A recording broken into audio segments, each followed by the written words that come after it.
You're listening to the Back Home Network, presented by Homefield Apparel.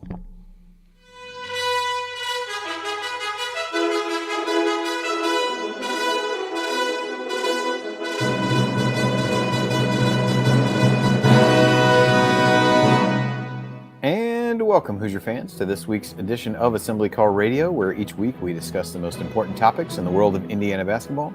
This is our 316th edition of Assembly Call Radio and our 977th episode overall of the Assembly Call, recorded on the evening of November 9th, 2023. I'm your host, for now, Andy Bonhams. And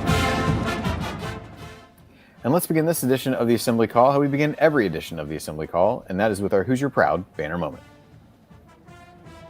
And Indiana is the national champion. When it comes down, Indiana will be champion.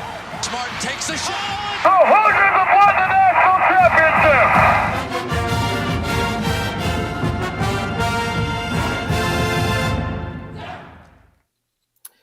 All right, well, this week's banner moment was written by Jared Morris, who will be along with us to join here shortly, but had some family things he was trying to take care of before he gets on, so he should be here shortly. Would not miss the over-unders episode, but so as Jared wrote, he also said he did not get a chance to proofread this, and quite frankly, neither did I, so we'll do it together. So while the banner moment on the Florida Gulf Coast postgame show focused on Trey Galloway's versatile offensive performance, which I feel has been strangely overlooked in a lot of other postgame content about Indiana's victory that I've consumed, there were a number of plays by Khalil Ware that I had been considering before Trey scored the go-ahead basket. His unique combination of spirited hustle and offensive guile, which I ultimately came to view as the defining moment of the game. But let's not underestimate just how impressive Khalil's Indiana debut really was. IU's 7-foot sophomore center put up a ridiculous stat line: 13 points on just 5 field goal attempts, 13 rebounds, 4 assists, 3 blocks, 2 steals, 0 turnovers, and just 2 fouls in 36 minutes of play. And one stretch in particular defined the unique and necessary qualities he has the potential to bring to this Indiana squad. You may remember this sequence from the first half on the heels of Florida Gulf Coast going on a 5-0 run to cut Indiana's lead to just 1 point.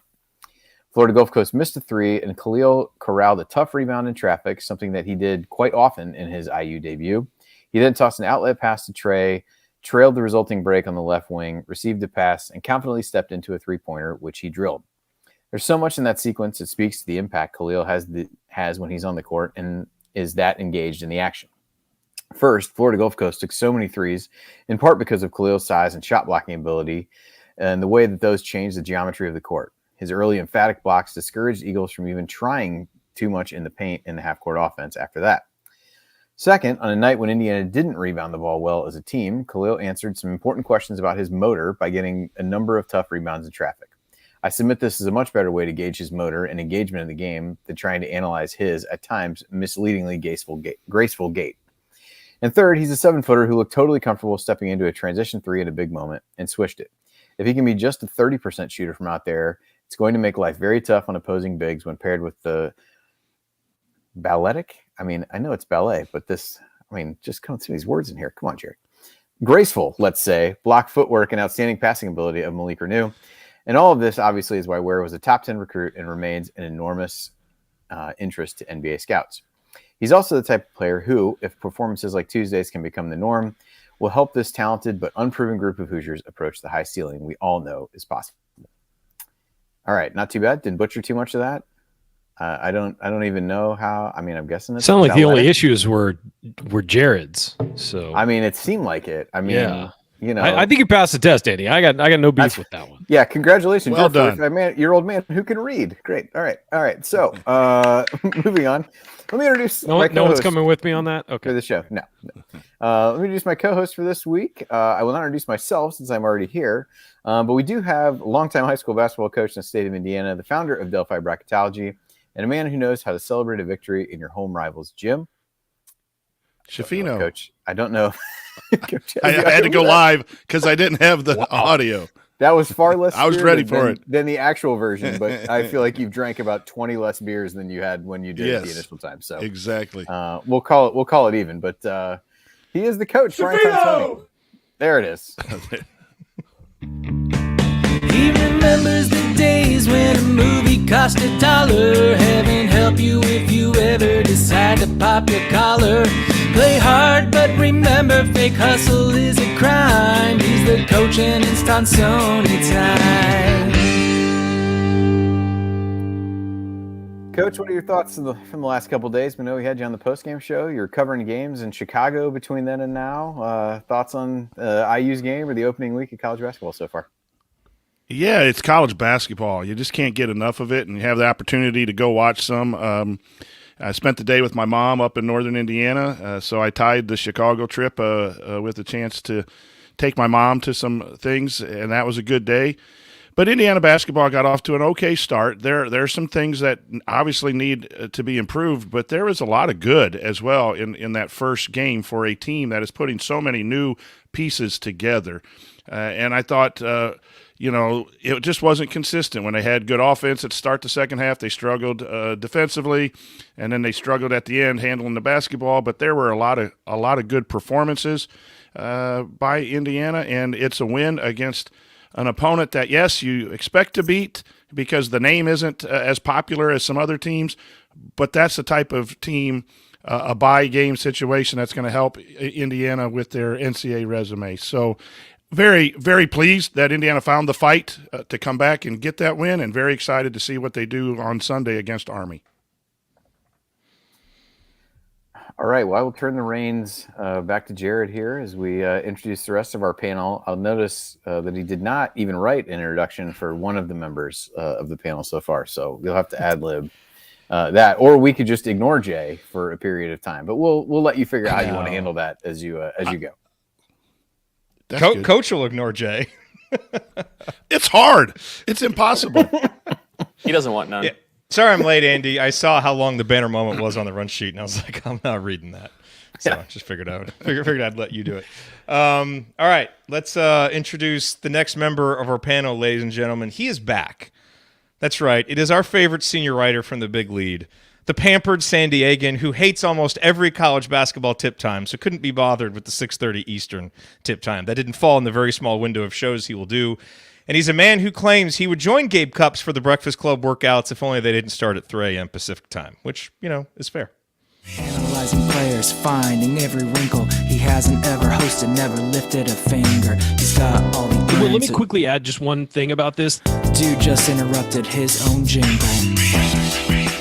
All right, Ryan. Well, we haven't officially gotten your thoughts on Indiana's season opener. So what were your key takeaways? Just to go on record, I do not mind a 3:30 Pacific tip time. I had an unrelated something that had been on the calendar for quite a time that I couldn't miss. So I did watch the game, and then I rewatched it. I think it was a mixed bag. Obviously, good to get the win. Yeah, that's as Coach said, it's a better team than we've seen Indiana face to open a season in a while. And so good that they knuckled down, got the win, that run in the second half to put the game largely under. I know it got close at the end, but essentially that's what you want to see from the better team.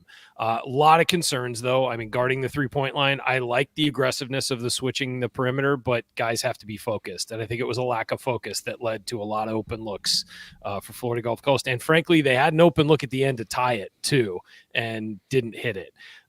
But I think if you look down the line, Indiana shot 13 3-pointers and Florida Gulf Coast made 13 3-pointers. I mean, yeah, they shot 38%. Indiana only made 4. And then you look at the free throws, 19 to 30. We've talked shooting with this program for a long time. I do think it will be better this year. It's the opening game. You can't draw larger conclusions. But I think that some of those concerns that we expressed in the offseason did rear their ugly head. We're hoping that over time this team gets better. I think the defense will get better. These guys get used to playing together, and can, more accurately, the younger guys can more adequately use their length on the perimeter. So we do have a lot of length and size on this team. But I think that, certain things were really encouraging. Malik Renew scoring in the post pretty easily at times. Khalil Ware's all-around game was big, and Xavier Johnson sort of taking command during that run. And Trey Galloway, I thought Trey played well, but it was kind of quiet. I looked down at the score sheet, and he had 16. It was kind of a quiet 16 for him, even though he made some big plays. I think some of the other guys may have taken the focus off him. But all in all, great to get the win. You're happy with it. Would like to see some more minutes distribution and some things get cleaned up moving forward. All right, well said. And also here with us, it is a special treat. I mean, he's one of the few, folks that has his own theme music on this show. You know him from the Mediocre mailbag question. He is a proud Swiftie, and there is no one that I would rather be at a Bloomington bar with at 12:30 a.m., sitting across from Coach Tonsoni arguing about Brad Underwood than the great Mediocre Jay. And even though this isn't the question, we're going to play the man's theme music anyway. It's not that good, but it's not that bad. It's Jay's mediocre question. Jay, you have some spectacular over-unders for us, but give us your mediocre opening thoughts here to begin. Well, first of all, thanks guys for having me back. I know it really pains Coach for me to be here and have another proud member of the Bald Club. So he's got some competition. So it's in his contract. You're allowed to appear on one show a season. Otherwise, he's out. I understand that. And I had to heavily negotiate that too. So it's you guys drive a tough bargain. Thanks for having me back. Excited to be here. Excited to go through the over-unders with you guys. It's always one of my favorite parts of the season is going through these and checking them off as we go along. For that first game, there wasn't a lot that really surprised me. I mean, obviously you'd like McKenzie to play a little better. He definitely had some struggles, but I think Ware was fantastic. No motor issues that I saw in that game. I've been preaching to the Gabe Cupps fan club for a long time, and he showed what he's made of. He's going to be a heck of a player for the next 4 years. Does that qualify as seeing it, Jay? Did we see it? I don't know. You have to ask Ryan. He's the number one. They got to see it to believe it guy. So I can't answer for him. Not yet. But there was obviously some issues you guys have already hit on the stuff that needs to be worked on. But I liked what I saw. The team is so big. I mean, they have the potential to just go so big and really make teams struggle with their size. And so it'll be interesting to watch as the guys develop on both sides of the ball throughout the season. And let's get to the next game. I'm ready. Let's do it. All right, so here's what we have in store for you this week. We'll go through a few Hoosier headlines here to wrap up segment one, and then the rest of the show is our over-under extravaganza from Jay. I was able to get a sneak peek at these. I didn't have a whole lot of time otherwise to actually come up with my pick, so I'm going to be flying blind a little bit. But the ones I saw from Jay are awesome. I think it's going to make for a great segment, so make sure that you stick around for that. No mailbag this week, but the next time that we do Assembly Call Radio, we just may make it a full mailbag episode so we can hit on all the questions that you have from the season's first week. All of that coming this week on Assembly Call Radio. But first, let's talk about our presenting sponsor.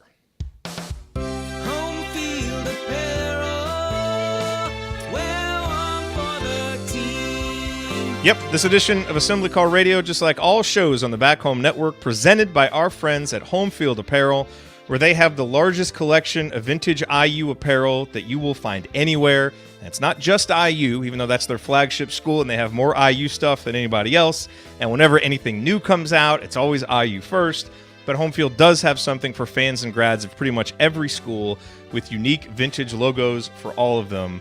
And look, this was the opener for the women's basketball team today, so it was an all Home Field apparel day for me. I'm wearing my Mackenzie Holmes shirt. I don't know if you can see it. And then earlier today, I was sitting at my office. My wife goes out and grabs a box. It's really light. She comes over to the office and tosses it in. She's like, "Did you order an empty box?" Which is an interesting question, that she would think that I might actually order an empty box. So my question to her is, do you not recognize the Home Field apparel logo by now? So what was it? The incredible new snapback hat. If you haven't seen this, it's got Hurry and Hoosiers on it, which is a great way to support the old Branch McCracken teams. The quality of the hat is great. I highly recommend it. They've got some other schools there too. But this is the thing with Home Field Apparel. They're always pushing the envelope, putting out new stuff, and all of it is awesome. So as you start thinking forward for your Christmas shopping, definitely make Home Field Apparel one of your main stops. In fact, go there first because you may be able to cross everybody off their list, given all the different stuff that they have. Plus, you're supporting a great company that came up through the Kelley School of Business.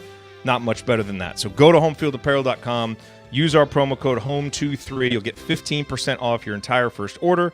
That's promo code HOME23 for 15% off. Once again, the website homefieldapparel.com. Wear one for the team. All right, guys, let's hit up a few Hoosier headlines. The first is really more of an assembly call headline, but I do want to just remind everybody that we have moved to Substack. Our Substack is assemblycall.substack.com. This is basically going to be the new hub for all of our content and our community. So instead of having it at Mighty Networks and the website and over here and over there, everything's going to be in one place. And just to make sure that, there are no fears here, everything that has been free, like Assembly Call Radio, our post-game shows, Six Banner Sunday, all that stuff, it will stay free forever. But for paid subscribers, you'll get the full post-game 321 email, Tony Adranya's IU Film Room, Coach's Corner. That stuff will all still be there for the premium subscribers, just like it was before. None of that stuff changes. We just feel like we're going to be able to serve you better with more content, more flexible community conversation and interaction on Substack. And so that's why we made the move. We're excited about it. We'd love to have you join free because, again, there's a ton of stuff that you get there just with the free content. Go to assemblycall.substack.com to do that. All right, the other big news tonight, the women's basketball team opened the season versus Eastern Illinois.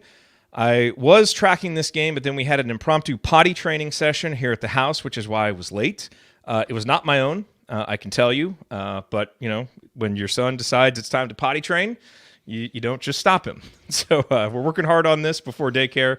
He did well, and so did the women's basketball team. I believe I see here on the run sheet that Indiana won 96-43. Terry Moore notches her 400th win. Mackenzie Holmes moves up to third on the all-time scoring list. As always, we will recommend work for women's basketball coverage all season long. They didn't have a post-game show tonight, but they will for a lot of games moving forward, as well as other shows in between games. So we'll have watch pages for all those shows up on the Substack. Did any of you guys get a chance to watch any of the game tonight? Did not. Or see any of it? I watched bits and pieces of it just as I was kind of going in and out at home. But, pretty dominant from the get-go. I think at one point they had forced 20 turnovers, so certainly defensively was there. Everybody got to get involved and get in the scoring column. So kind of what you would want, I guess, from an opener in that regard. Pretty dominant performance from start to finish. Excellent. High hopes for that team this season. I think they'll have another really good one. And then the last bit of news, Liam McNeely signed his letter of intent along with almost the entire rest of his Montverde teammates who all signed big Division I letters of intent, except for one who we are all waiting on, Derek Queen, who has not signed yet, which may or may not have surprised the Maryland folks who thought he was a shoo-in for them. And so we will wait and see. They're really, Ryan, Jay, correct me if I'm wrong, if you guys have heard anything else, it kind of just seems to be a bit of a waiting game right now where it does seem like it's between Indiana and Maryland. It would seem that the longer it takes, the better it would be for Indiana, but no one's really quite sure. So we just wait for him to make his decision. And in the meantime, every IU fan retweets every positive thing that the Warriors say about Trace Jackson Davis being NBA ready, because that certainly can only help. Any thoughts, Ryan or Jay, from you guys on where we are with Derek Queen? Last I've heard, it's very close. I think most people believe Maryland might have a slight advantage. I think the pull to closer to home might be part of that. He's just had a relationship with them forever, but it's not definitive. And nobody I've talked to seems to think that Maryland's got it in the bag. But I think that the general thought, and I don't know if they're just projecting or if they know anything, but people just seem to keep saying if there's an advantage, it's probably very slight to Maryland, but Indiana's definitely still in it. Yeah, and I mean, Maryland's staff has been pumping out a lot of confidence. Yes. And it doesn't seem like that confidence is really coming from anybody else other than Maryland's staff. So everybody else seems to think the people it's an interesting one. Yeah, because the people who I hear saying Maryland, nobody says it's definitive, but the people who say, I think Maryland's got a slight advantage. I don't know if they're just projecting what they think will happen or if they're actually they have a vibe on it or not, or it's just that Maryland seemed to be the leader for a long time, and maybe so people are just still leaning that way. But everything I do hear though is that it's very close, and Indiana's definitely still in it. Whether that's they have a 35% chance or a 48% chance or whatever, they're close. And I props did to see Queen's it. family. I mean, they've kept it very quiet. I mean, they're not talking to anybody, and so any speculation, I think, is just, as Ryan said, it's just coming from maybe from the Maryland staff rumblings. I don't know that anybody really knows much of anything at this point. Yeah, it just seems like it's so close. People are defaulting to the home school because that's what you do. Everybody's favorite recruiting burner account, Shirley Donovan, earlier today was asked about it, and he basically said there's not really anything to know, and so that's the thing. I think most people, Maryland has been the leader. There's not a whole lot of information. So when pressed for a prediction, people are saying that, but we'll see. It does seem like Indiana has a legit chance, and as we've been saying, let's just wait and see. People do seem to think he's still going to sign in this signing period, but who knows? We will find out soon enough. Okay, coming up on Assembly Call Radio, it is time for our annual over-under extravaganza.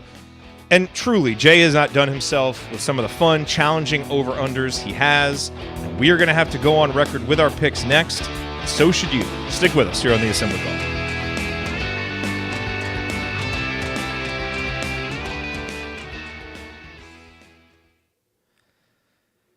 All right. Good evening, gentlemen.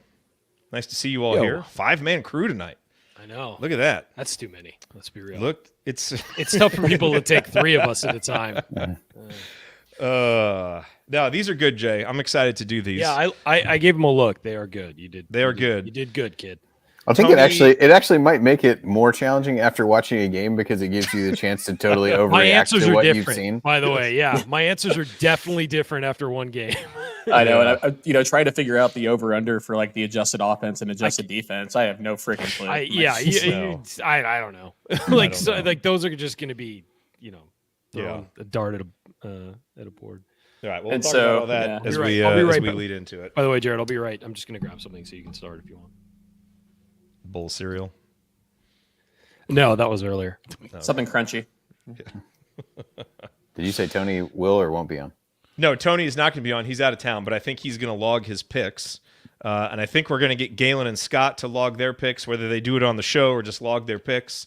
So we'll put something together, Jay, on the Substack that kind of is maybe we'll put them on the spreadsheet, and then we'll post the spreadsheet on the Substack. And we'll see. If I have time, I was thinking about trying to make a Google form where everybody can put in their picks, and then we can kind of track everybody's. I've gotten a little sidetracked today with some stuff, and tomorrow is going to be a little wild. So it may take me a while to get there. But even if we do it after the Army game, I don't think that's really going to change much of what people would pick, probably. Unless probably that game does not go according to plan. Jeez, So- they'll leave it. Scott's going to broadcast his picks on the home network, so Yes. everybody can look forward to The that. official home network picks of Scott Caulfield. All right. With Malik Raynow, as Scott would call him. I just can't wait for when Indiana plays Kentucky again and we get to hear Scott call Boogie Flanders again. Jesus. That's going to be the greatest. It will be one of the greatest days of my life. The first time was already the greatest, but hearing it again will be even better. All right, let's go to segment 2 here. And Jay, are you going to be logging these on the spreadsheet as we do them? Yep. Okay, okay, cool. All right, here we go.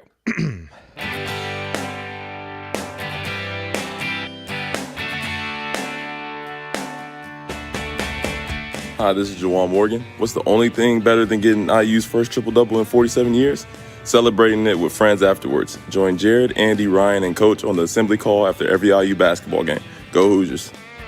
Thank you, Juwan. Welcome back to the Assembly Call. I am Jared Morris here with the full crew plus one. We got the coach, Brian Tonsoni, Ryan Phillips, Andy Bottoms, and Jay Horrey all here because it is time for our over-under extravaganza, which we are going to get to in just a moment. Before we do that, I do want to give a quick plug to our friend, Ed Feng. He runs the website, The Power Rank, which offers PhD-level mathematics for better NFL and college football predictions. Also a Michigan grad and fan. It's a tough time for the Michigan men out there right now, given what's going on with them. So let's support Ed's business. He's carved out a real niche, and this is interesting. He's carved out a niche with NFL interception props.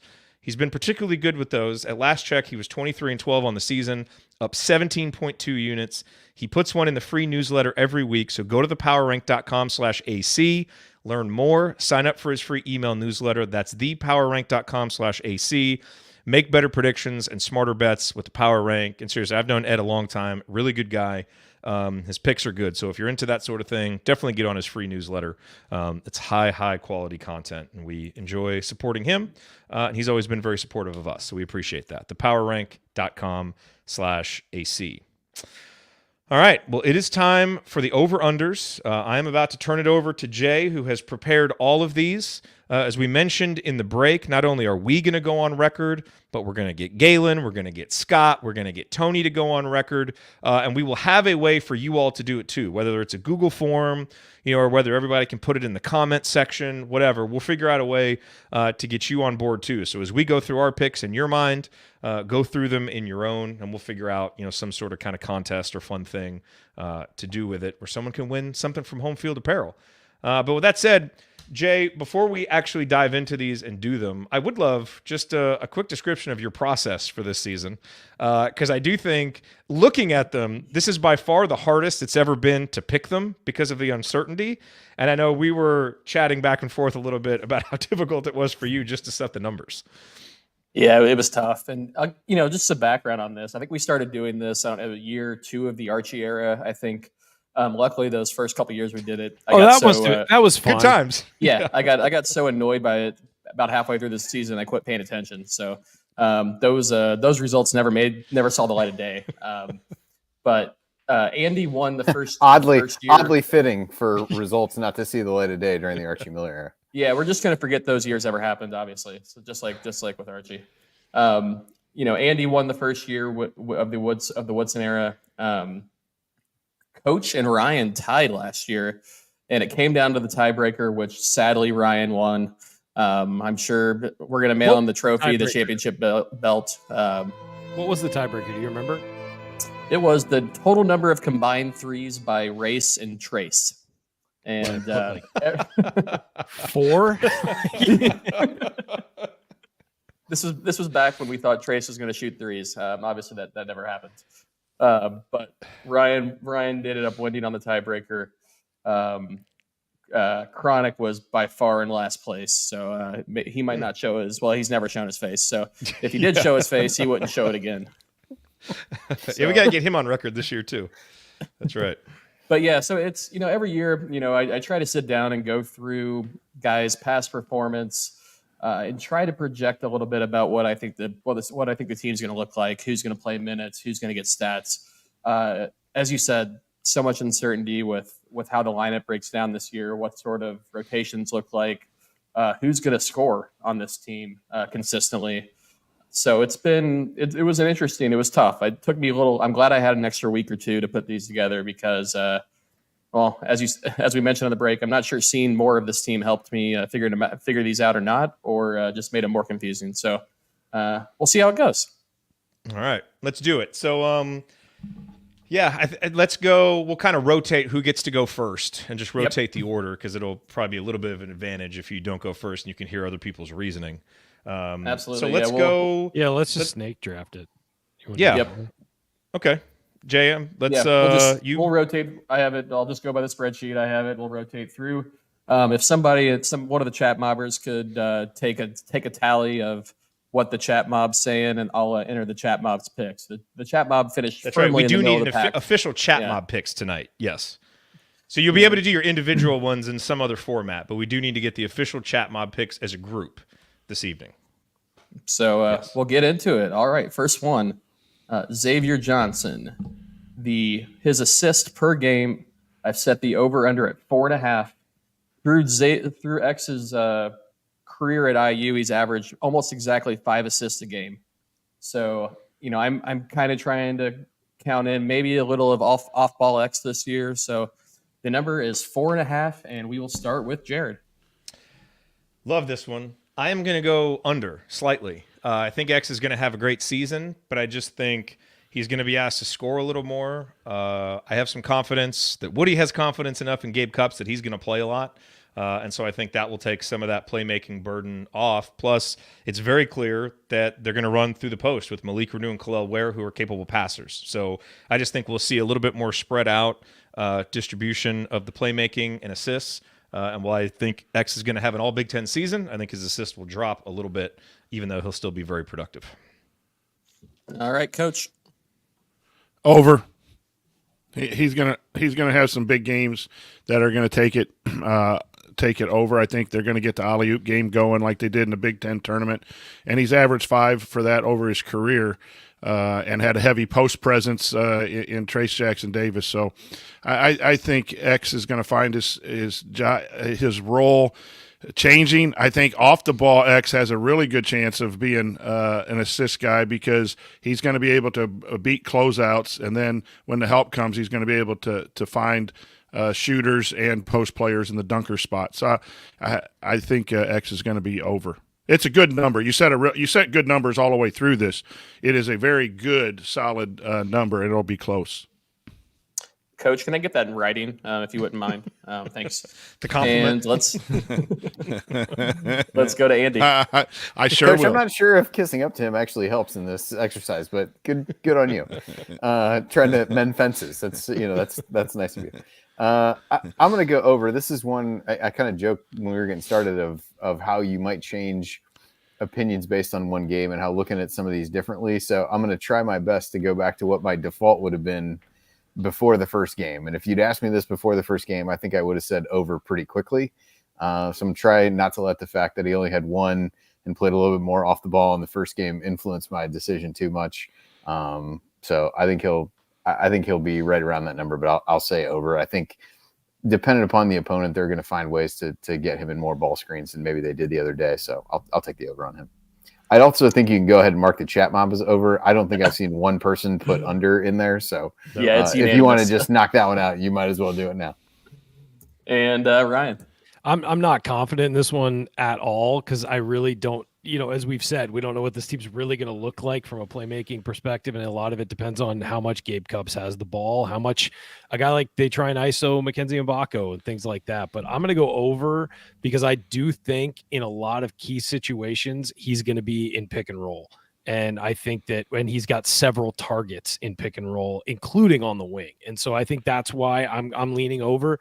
But I mean, I totally get the argument Jared laid out for under, and I found myself kind of agreeing, but I just think they're going to rely on him so heavily to make plays late in games, and certainly in second halves when they're trailing at times that I think that's going to go over.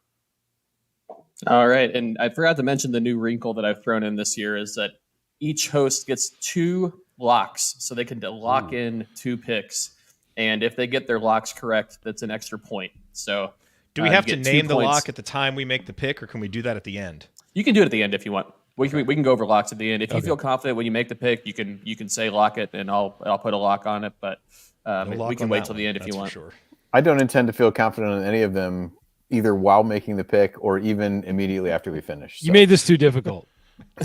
Well, apparently it wasn't difficult for the chat mob. I think that's a lock for the chat mob. Yeah, that does seem like a lock for the chat mob. It definitely does. Once again, Jay, you set the lines really well, and it's a difficult, I'm gonna get that tattooed on me. So just FYI. All right, next one. We're going to our boy Khalil. Is that right? It's Khalil. Correct? That is how Indiana is officially telling people to say it to media members. Khalil Ware. That's how Fish says it. Okay. We're going stocks. So that is blocks plus steals. I've set the over-under at 3.5, and he had 5 in game 1. So I think he had 3 blocks and 2 steals in game 1. I've set his over-under at 3.5, and we're going to Coach first. I think that's a tough number, especially as competition gets better. When those guys were driving in, he was volleyball spiking him to get 4. I don't know how consistent that'll be, but I think it's slightly over. Not confident on this one at all, but I think it's slightly over because he's going to be a defensive presence, and they're going to funnel that, and hopefully they don't stop the drive out at the nail as much as they do and let the contested 2s happen, and he gets a lot of stocks in the lane. And we're going to Andy. I'll take the over as well. I think the question on this one comes partly on whether you think Woodson's able to, kind of continue to make progress on His motor is, as Jared wrote in the banner moment. But I think from a block perspective, you got to feel like he's good for at least a couple of game, no matter what, and could, get his way at some games where he's got a few more, ends up with some steals. So I'll go over. I don't think he's going to play, 36, 37 minutes a game like he did the other night, obviously, but I do think he's somebody who can be pretty productive even in, low 30s minutes if they can get him to do that. And quite honestly, if he's playing that number of minutes, that's a great sign for him answering some of the questions about him coming into the season. Yeah, I thought about making this only blocks, but you set the over under at 2 blocks. I think only 3 or 4 major conference players had 2 blocks or more per game last season. Trace was obviously one of them, but that's a tough number for the college game. All right, Ryan, over to you. I went back and forth on this one more than any. This would be my anti-lock, I think, of all these. But what I looked at was Trace Jackson Davis played nearly 35 minutes a game last year, and he was 2.9 blocks and 0.8 steals. I don't think Khalil Ware is going to have a better defensive season than Trace did statistically, because I don't think he's going to play 35 minutes a game. So I'm going to lean under. If he does play that many minutes, I think he would be over. I think he'd be about 4, but I'm going to say under, and I would aim in the 3 range, not 3.5. So I think that's a really good line, and it's a really tough one, but I'm going to say under. Yeah. I went to his season from last year, Jay, to try and get some insight, and he averaged 1.7 stocks in 15.8 minutes per game last year. So you try and project that out. It's kind of right at this line. I find Ryan's reasoning compelling there as well. I just think there's going to be probably some fluctuations in his minutes. I mean, he's going to have some great games. There's no question about it. But I just we'll see if he hits this number. That's going to be huge for Indiana. But I'm going to go a little conservative and go under. All right, and just to double check, I had Jared under. Coach, were you over? Yes. Yep. Okay, and then Andy. Coach also thought you did a great job on these, in case you missed that. Yeah, mark that down on the spreadsheet. I keep getting distracted by Coach's compliments. He's really throwing me off to my the school game. board also. Not used to it. And it looks like from the chat, Bob, it looks like I'm seeing a lot of overs. Chat Mob is very optimistic. Coach and the chat mob are just stuffing the stat sheets, man. Very Everybody, optimistic. You get an assist, you get a stock. It. They're just handing them out. Oh, okay. Damn. All right, now we're two right, in, and I'm already catching some strays over here. Mr. Preseason optimism there is going under and throwing shade. Just wait till we get to the team numbers. I know. All right. Now we're going to Andy first, and it's good. I'm glad Andy has to start with this one since he predicted this guy to lead the team in scoring. I do feel as though I'm painted into a corner a little bit here. Yes. You can either hedge or stay strong. Let's see where you go. Well, this is all right. So it is points per game for our star freshman Mackenzie Mbaku. And reminder that he had 4 points in game 1. I've set the over under at 13.5. I'm going to follow my own advice that I had at the beginning. That I'm going to try not to be swayed too much. I'm a man of conviction, and if I said at the beginning for one of my flag planting that he was going to lead the team in scoring, I'm gonna go over, although somewhat reluctantly here. But I can at least I can take it keep my dignity as I go with that one. So I'm gonna go over. I really think, all kidding aside, I thought it was the right move by Woodson. He was struggling defensively. You got to win the game at some point. By all accounts, Mbako wasn't a guy that was sulking on the bench and understood and feel like as he gets more comfortable, there's going to be games where he has big scoring games and is going to be out there, and he has the ability to improve defensively. So I'll continue to talk myself into that one. That's the spirit. All right, Ryan. 13.5, Mackenzie Mbaku. Again, a great line. I'm going to go under. I think he's going to end up at about 12.5. And I think why is I think it's going to take him a while to adjust to the college game, and early season is going to drag that average down. I think if you just did Big Ten play, I think he's actually going to be getting better as the season goes. Last year in 33.1 minutes a game, Jalen Hood-Schifino, 13.5 points a game exactly. And so I think that was a great line to put because it's which freshman will be better. And that guy had the ball in his hands all the time. And I don't think that Mbako will. So playing off the ball, it might actually help him score more with less attention. But at the same time, I just think that early season, he's going to have games like this that he had against Florida Gulf Coast. He's going to have a game where he goes for 18, but he's going to keep balancing those. And I think that early season is going to drag that average down into the 12s. All right, Jared. Yeah, I agree there. I think all of our starters, I think we have a good chance to have all 5 of our starters, current starters, in double figures. But I think they'll all be between like 10 and 13. You know, it seems very balanced this year. Yes. I think that drags individual performances down. And I tend to agree. You know, I think he may be our leading scorer in Big Ten play or down the stretch, the final couple months, and I think that'd be great. But I do think some struggles and ups and downs early will drag that down. So I'm going to go under. Coach, you still staying optimistic Under. over there? No, apparently not. To hell with it. I'm going under. Joining the group. We're 3 in, and Coach's reasoning is to hell with it. No, we've gotten in his head, folks. He's an interesting study. You know, he really struggled the other night. What you guys could see on TV, and those of us in the hall saw it, even when it might not have been on the ball or in the camera. He just really struggled, and I think at times that's going to cost him some minutes, especially early. I do think he's going to pop for some 20, 25-point games because he's just that good and that skilled.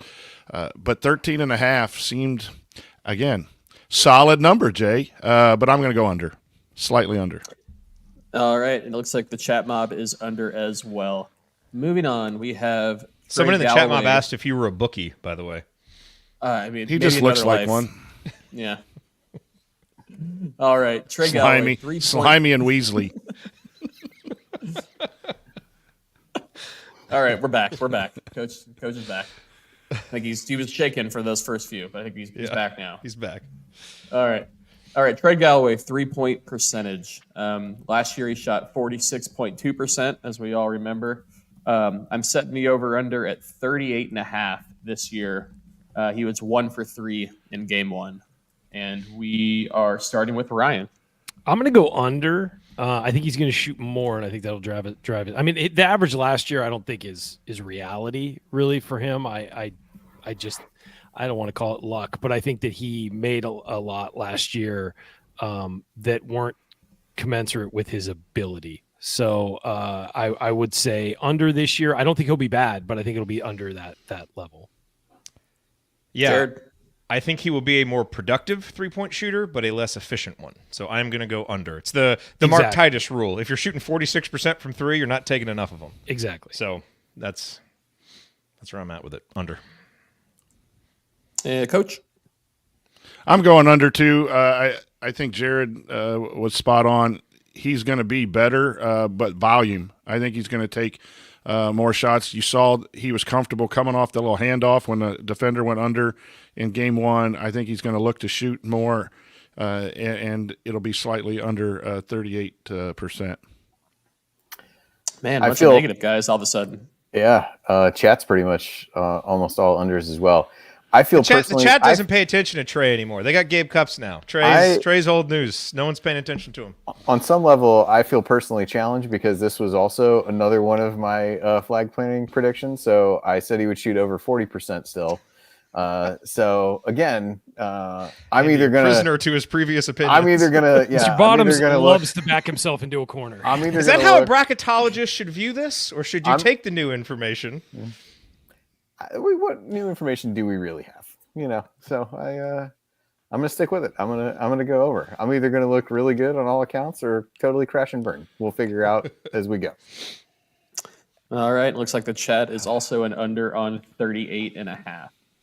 All right. Now we get to everybody's new favorite guy, Mr. Gabe Cups. His over/under on minutes per game I have set at 19.5. And we're going to Jared Morris first. Oh man, I really wanted some time to think about this one. I'm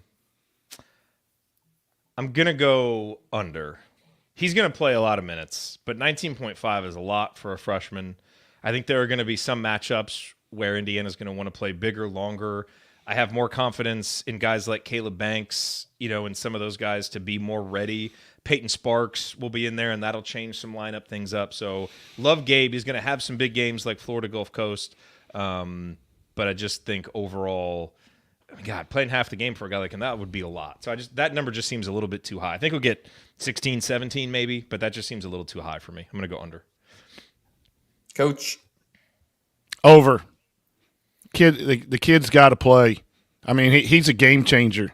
I know he's a smaller version of point guard and all that, but Coach Woodson said it in the press conference. It was the talk of Assembly Hall, and I know it's early and it's game one, and there's going to be that freshman wall that he will hit, but I think this coaching staff absolutely loves what he does defensively.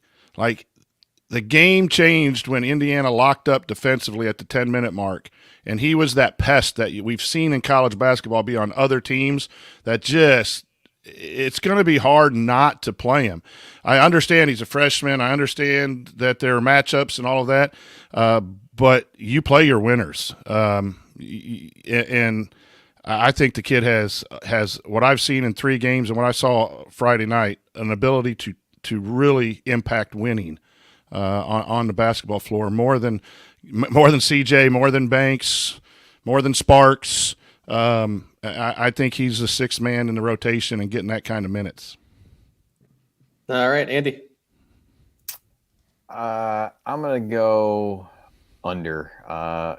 He played 19 the other night. I won't say that was the perfect scenario for him to get minutes, but played almost the last 11 minutes of the game because he was playing well, to be fair. But, I think there'll be games when you hope some of the other guys come along, and I think there'll be games when they may opt for some different things lineup-wise. So I'll go slightly under. Ryan. I'm going under as well. I think there'll be games where he plays 30 minutes, but I think in general, he's going to hit a freshman wall at some point. He's going to play a little less here or there, and there are just too many rotation players. So I'm going to go under slightly. Yeah, I mean, Mbako is going to be getting minutes from somewhere. He's not going to play that. So it's a tough one, but. And the chat mob looks damn near split. I'll let somebody tell me what it is after this next one. Yep. Let's move on to Peyton Sparks. Obviously, we only saw him briefly in the first exhibition game. I've set his over/under rebounds per game at 5.5. And we start with Coach. Under. Tough. Under. I think 5.5 rebounds is a lot. And he, that's.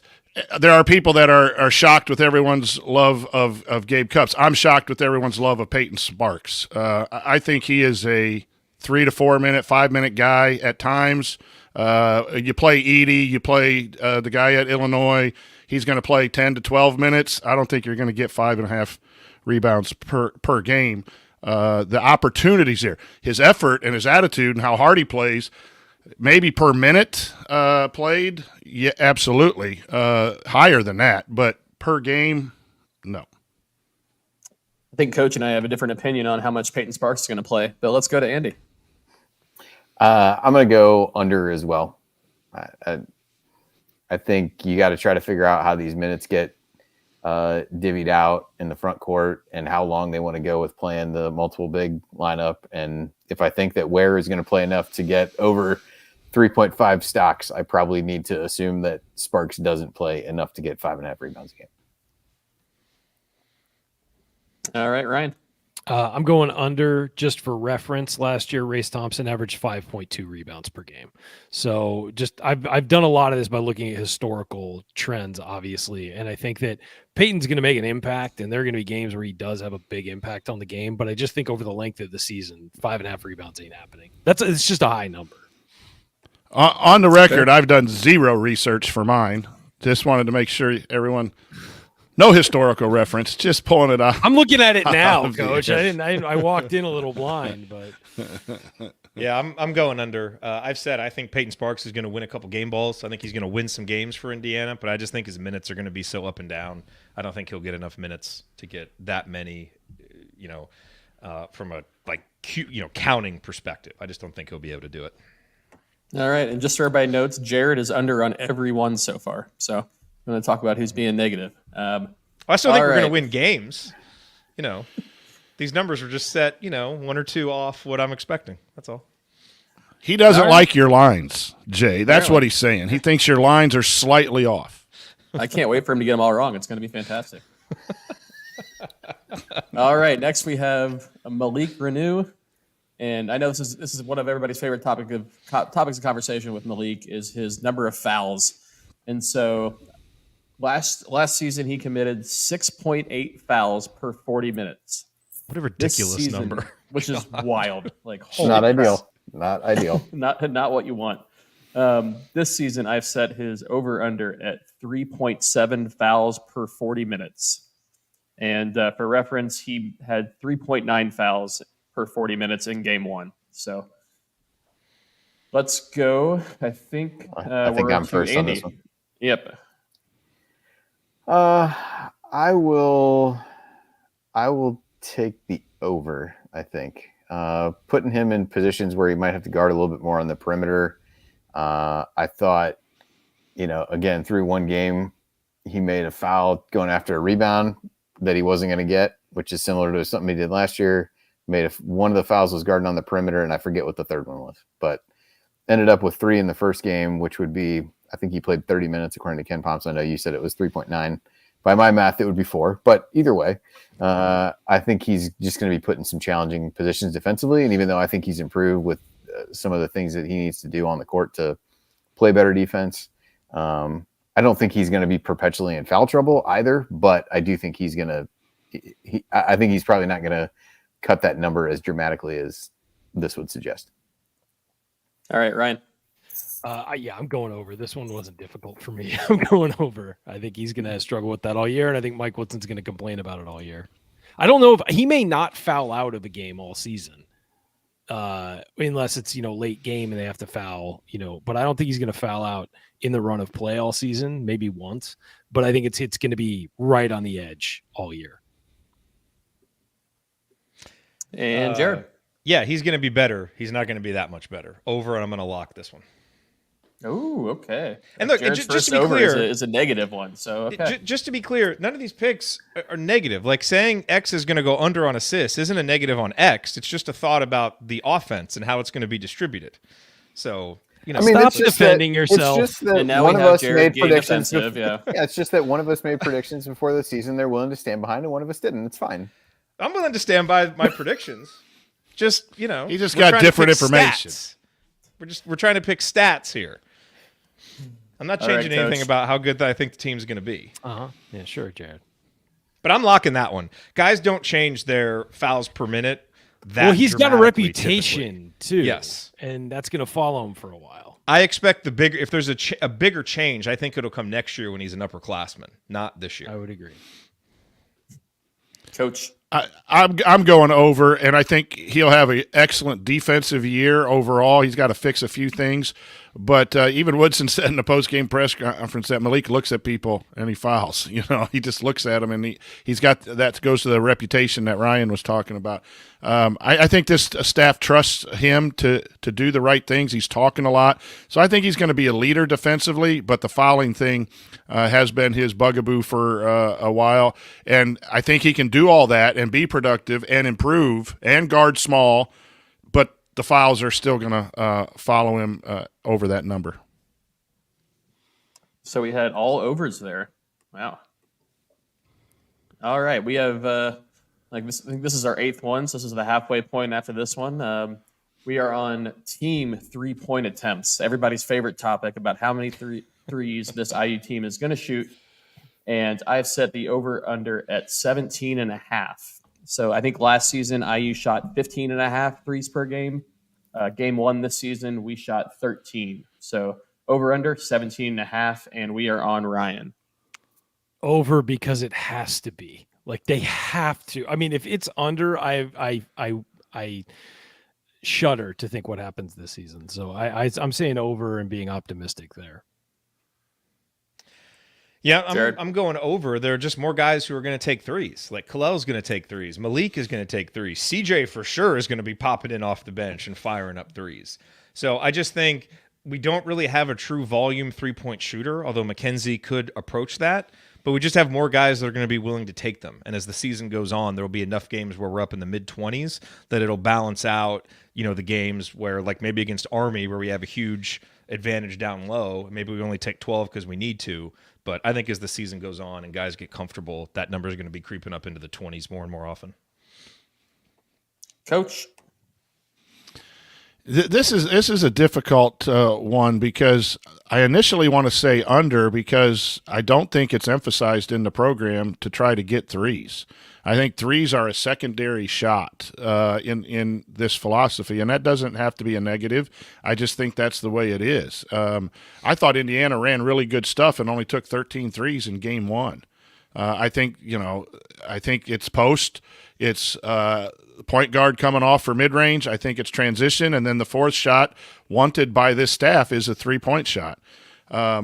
But I also agree with everyone else. It's kind of got to be, and we have more people who can shoot those. I think we had in the Marion exhibition, we just had slightly over that, like 21 or something, 20, 21. I was just trying to catch up on my historical studies on this. Man, this is torn between what I think and what I want. And over. Damn. All right, Andy. You want to lock that one, Coach? No. I'm very much like Coach, where it's torn between what you think is going to happen and what you want.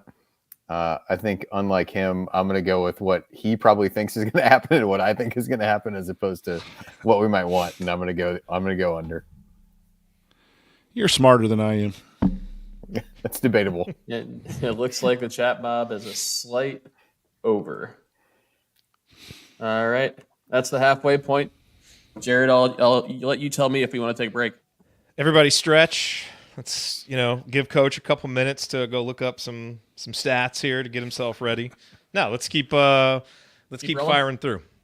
All right, let's keep firing through. And I will say, no one has locked one yet. I am the only one who has been decisive enough to lock. I just think that's important to point out. What'd you lock? Wow. Which one did you lock? Malik Renew over fouls, which is the most obvious one. He's not going to cut that by half. Yeah, I should. I'm going to lock that as well. Actually, I didn't even think to do that. I forgot can't the believe lock in it. You guys didn't do principle. Yeah, I'll lock that. I think the stress of this potty training stuff has really gotten a little bit Jared on edge. I mean, I'm not on edge. Geez, I'm not on edge. It takes a little time. Yeah, he's negative. He's lashing out. He's lashing out. He's not bragging about his decision making. Teddy will be all right. I'm trying to trash talk you guys into second guessing yourself, and it's working. Yeah, it did. I don't need the trash talk to help me second guess myself. That's fine. All right, let's get it back on the rails here. I need a piece of pie. That's what I need. I'm just stressed. I got some cream pie up there. Fresh pie. I need to take a halftime break and go get a piece of pie. That'll be a first. Host on assembly call eats pie, trying to settle Where's down. Miss Tonsoni? Get her down there with the pie. Come on. She left. Didn't leave me. She just left the residence. I know, based on some of these finally picks. wised up, Yeah. All right, Jay, reel us back in. Yeah, this might be gone by now. All right. Oh God. Let's see here. We'll start working the other way through this sheet this time. We'll start on the other end and work our way back. So for the second half, to lead us off, we'll start with Ryan. And who plays the most minutes out of Walker, Banks, and Gunn? I'm going to go with Walker because I think Mike Woodson absolutely loves Walker. I like it's between him and Gunn for sure on this, I think. But I'm going to go with Walker. I think he's going to rack up a lot of minutes early in the year while Gunn is still earning trust. But it's very evident that Mike Woodson loves Anthony Walker. All right, Andy. I'm going to go Walker as well. More experience. I think Woodson has tended to be a guy who leans on that, and so I'll go Walker. Coach Walker. I want it to be CJ Gunn because I think he's a special ticket. But I think Walker. I will just point out, I don't think we know yet how much Coach Woodson loves Walker. We've seen 3 public displays of Indiana basketball, and that's why Caleb has been dealing with a groin issue. And we don't know how the rotations might have changed if he'd been healthy the entire time. I do think, Woody does tend to defer to the older guys. So that but is he true. went out and got him, and he wasn't necessarily a fit when he went out and got him. That's what I mean. He loves him. Like, he clearly wanted him here, and he's not like, it wasn't like a position of need. So he brought him in to play. He didn't bring him in to, True. I don't know. And he's a what I'm saying guy. is, if we did this question 3 weeks ago, no one would have said Walker. So a lot of the reason why we're saying it is because of what we've seen through 3 games, and I don't think we can trust that yet until we see Caleb healthy. I'm going with CJ because I think Walker and Banks are going to split minutes because they play a similar position. So I think CJ has a clearer path to minutes than those guys, and obviously if his shot comes around, which I still believe in, I think he's going to be the guy who gets it. So CJ. I came close to locking this one, but his inconsistency as a shooter is enough to make me question that. So I'm not going to lock it. Yeah, I'm interested to see with Walker when Sparks is back too, what those minutes look like and how that breaks down. That's the only mitigating factor I think there that could take away from it. And it looks like it's Walker by a landslide in the chat mob as well. All right, now we get into fun with numbers. We have you need a piece of pie. I'm just gonna walk away and get some pie if this continues. I'm amped up by Greg Doyle's article about Reggie Miller and his trash talk. It got me going today. So, let's have some fun here. Come on. You mean Greg Doyle, who after 25 minutes of the game 1 said this team wasn't well coached? That guy? Is that what we're talking about? Dude, I don't pay attention to Greg Doyle for his work as an analyst. It's for his feature work that he's good. Yeah, like when he said Purdue like 3 years ago had the best roster in NCAA history. Those are absurd opinions. It's but that's great. Greg's had those since he worked at CBS. Yes, I don't put any stock into those. But as a features writer, he's very good. Hey, I'm getting text messages. People want to come over for pie here that are watching the show locally. I had to give them the code to my garage door. You should have a pie party. Do it. Do some dancing out on the porch afterwards. Wow. Yeah. Got big pie energy going on up in Delphi. All right. Let's see. Now we're on to Andy for the adjusted offensive efficiency. One of his favorite things. And these are numbers from T-Rank, our boy Bart Torvik. And I've set the over-under for the offense, and the under is better at 44.5. Will Indiana have a top 44 offense? Over-under 44.5. Andy, it's to you. This is a tough one.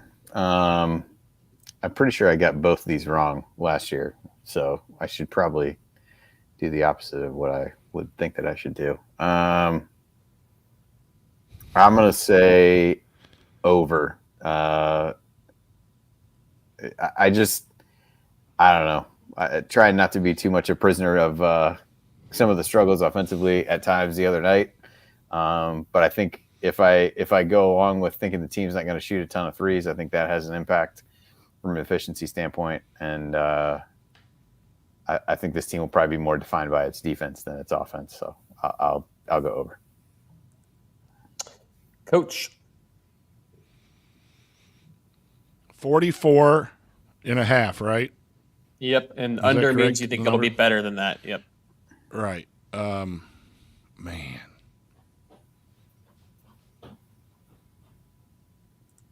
I'm gonna go under. I think I don't know how far under, but they were in the 20s last year. Dependent, I didn't know the T rank or Ken Palm or whatever, but I think they'll be 42nd, 43rd, maybe. I'm again maybe hoping, so I'll go under. Yeah, Jared, I'm going under. I think it'll take a while, but I think they'll be good enough in February and March to get that number under. Too much talent. Too many ways for this team to score once they get cohesion and chemistry. Under. Ryan? Yeah, I think they'll be just under. I think it'll be between 35 and 40. All right. Some pretty positive other than Andy. Looks like who's the chat mob's pessimist a little now? split. Chat mob. Yeah, chat mob looks a little split, but I'll let somebody tell me what the chat mob thinks here in a bit. All right. Now let's move on. People to are the still defensive. stunned that there was something positive said about Doyle. I see lots of Doyle question marks in the chat. Yeah, everybody had the Sorry to under throw you off. on Doyle compliments, apparently. All right, Coach, Apologies. we're coming to you. Now we're talking about the defense. I'm set the over-under. Obviously, under is still better at 22.5. Hey, can I ask have why a- you chose T-Rank as opposed to Ken Palm as the number to use for this reference? Yeah, from what I've seen, Ken Palm gets a little noisy, and I think it was the St. Mary's game in the NCAA tournament, Woodson's first year. That one game dropped our defensive rating by like 10 spots, and I think T Rank was maybe 1 or 2. So I'm not sure why. I watched that game. I'm fine with that. Fair points on both sides there, really. I'm siding with Ken on that one. I don't know if there's a recency if Ken Palm slightly ranks more recent games than T Rank or how that or what the breakdown is or why that's different. But I just think the T Rank numbers are a little less noisy. Makes sense. All right, Coach. Will IU have a top 22 defense over under 22.5? Over. And I'm not saying they'll have a bad defense. I just don't think they'll have a top level. I think if they go to a smaller lineup, I think they might have a chance. I think the struggles at the old traditional 3 and 4. I know it's one game sample, but I think the players at that wing spot were all called out at some point for not being able to pick up the defense.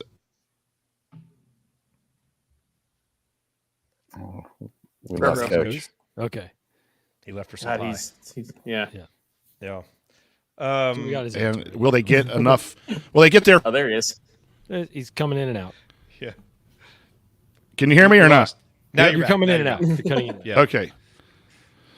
So, I think over. Jared. I thought about locking this one. I'm going under. Indiana's defense was 24th in Ken Palm in Woodson's first year with Miller Kopp, Parker Stewart, freshman Tamar Bates. Like, there were some guys that weren't very good defenders. But you know what he had? Xavier Johnson. That's what we did not have last year. And so I'm going, if we have a healthy Xavier Johnson with all the length that we have, and as much as we may question the offense of some of those guys on the bench, I think a lot of those guys are going to be able to come in, play good defense. I thought in spurts against Florida Gulf Coast, you saw what the defense can be, and it's fantastic. And for as much as we, worry about the open threes, well, a lot of that is because they really don't want to give up stuff at the rim, and that's what you can control the most as a defense. And Mike Woodson's defenses have been very good at 2-point percentage. And so I trust them to get some of the stuff figured out or to at least be able to compensate for it with their length. I think this team's defense has a chance to be really, really good.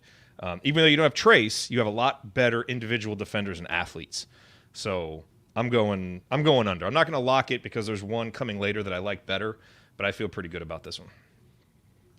All right, Ryan. I'm going to go over. I think they'll be top 30, maybe or maybe like top 35. But I don't think they'll be under 22. I think that the one issue, and I agree with Jared, that the potential there exists and the talent is there for that. And Xavier Johnson makes a huge difference. But I think he got a lot of young guys, and a lot of young guys leads to a lot of confusion.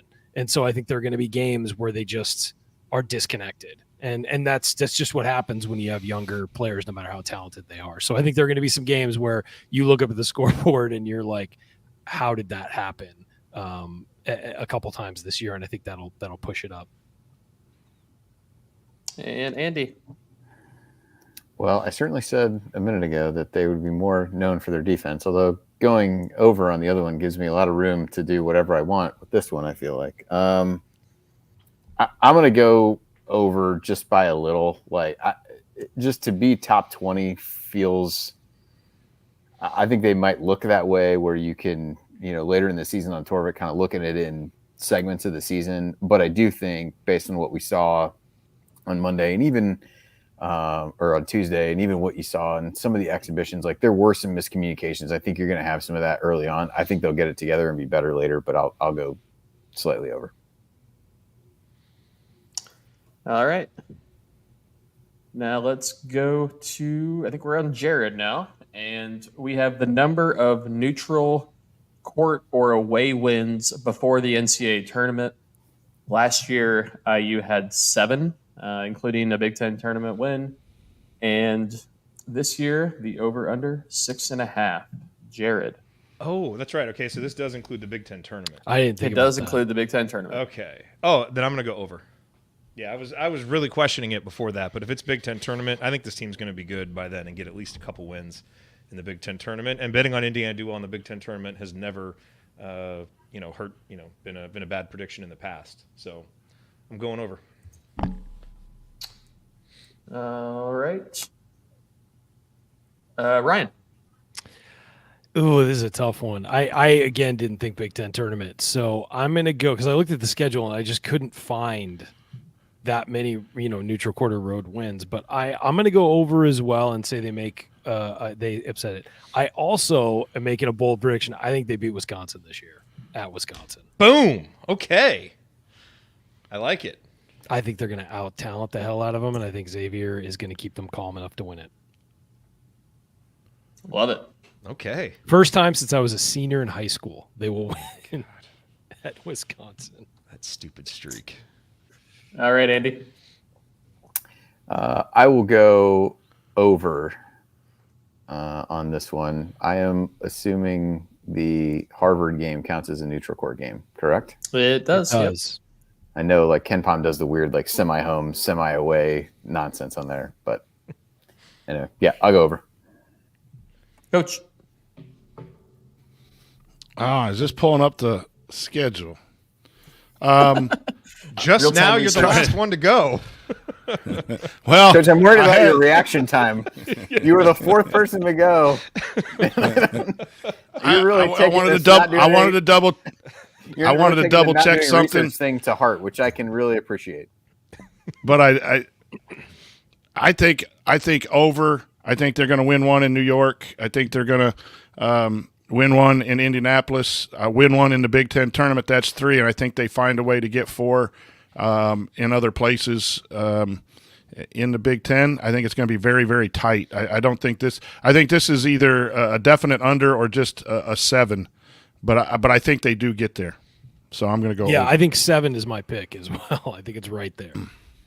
Coach said definite under or 7, so he's going over. So. That's right. It's hard That's to the dumbest thing one. I've ever said, and I'm the king of dumb shit too. That might be the dumbest thing I've ever said. Jared, Put get that that drop, Lock that. please. Yep, Get lock that drop. All right. right now. 1 Somebody hour, write the time. 12 minutes. Okay, I definitely have to make sure I get that one. Okay. And you can use it for any of us when we say something dumb. Really can. Yeah, just play that. And You're catching strays from Joel in the chat now, Coach. You know things have gone off the rails. Hey, he's sharp, dude, and the more bourbon he drinks, he's even better. So yeah, that's a compliment. Yeah, I've heard that about him. All right, that's great. I think we've made it back around the horn. We have 4 left, and we are on Ryan for the number of players to lead IU in points at least one game. So the number of players to lead IU in points at least one game. Set the over under. I loved this question. I struggled to come up with the right number. I set the over under at 5.5, and it's to Ryan. yeah, that's so tough because if it were 4.5, I would definitely say over. Right. Yeah, that's what I was struggling with. Yeah. Is if it's All 4.5, 5 it's a definite starters. over. All 5 starters will lead the team in scoring at some point this year. It's whether or not a bench guy will. I'm going to say Gabe Cups will have one game where he leads the team in scoring. I think it'll be low. I think it'll be like 13, 15 or whatever, but I think the distribution will help him. So I'm going to go with over. Andy.